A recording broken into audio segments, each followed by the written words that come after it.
MRC સરકારી YouTube ચેનલમાં આપ સૌનું હાર્દિક સ્વાગત છે। આજે આપણે વાત કરવાના છીએ ગંગા સ્વરૂપ આર્થિક સહાય યોજના એટલે કે વિધવા સહાય યોજના। વિધવા સહાય યોજના શું છે, એમાં પાત્રતા શું છે, કેવી રીતે અરજી કરવી, શું દસ્તાવેજ જરૂરી છે, એ સંપૂર્ણ માહિતી આપણે આ વિડીયોમાં જોવાના છે।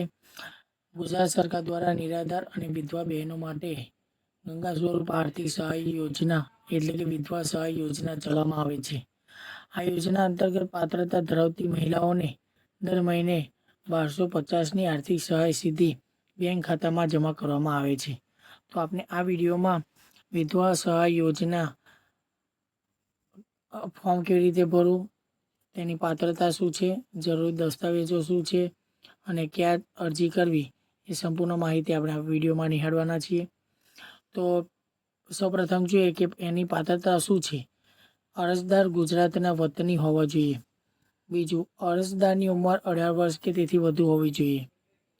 નિયમ મુજબ વિધવા બહેનોને 21 વર્ષથી વધુ ઉંમરનો પુત્ર હોય તો પણ હવે આ યોજનાનો લાભ મળે છે। ગ્રામ્ય વિસ્તારમાં આર્થિક આવક 1,20,000 અને શહેરી વિસ્તારમાં 1,50,000થી વધુ ન હોવી જોઈએ। હવે આગળ જોઈએ કે આપણે જરૂરી દસ્તાવેજો શું જોઈશે। તો પતિના અવસાનનો દાખલો, અરજદારનો જન્મનો દાખલો અથવા શાળા છોડ્યાનું પ્રમાણપત્ર, આવકનો દાખલો, બીપીએલ રેશન કાર્ડ જો લાગુ પડતું હોય તો, બેંક અથવા પોસ્ટ ઓફિસ ખાતાની પાસબુકની ઝેરોક્સ, આધાર કાર્ડ, નિયત નમૂનામાં અરજીપત્ર અને સોગંદનામું પરિસ્થિતિ મુજબ।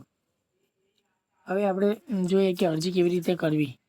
તો ઓનલાઈનમાં જોવા જઈએ તો તમે ગ્રામ્ય વિસ્તારમાં ગ્રામ સેન્ટર અથવા CSC સેન્ટર અથવા શહેરી વિસ્તારમાં સિવિલ સેન્ટર અથવા ડિજિટલ ગુજરાત પોર્ટલ દ્વારા અરજી કરી શકો છો। હવે ઓફલાઈન જોઈએ કે તમે નજીકની મામલતદાર કચેરી, તલાટી કચેરી અથવા સમાજ સુરક્ષા અધિકારીની કચેરીનો સંપર્ક કરીને ફોર્મ મેળવી શકો છો।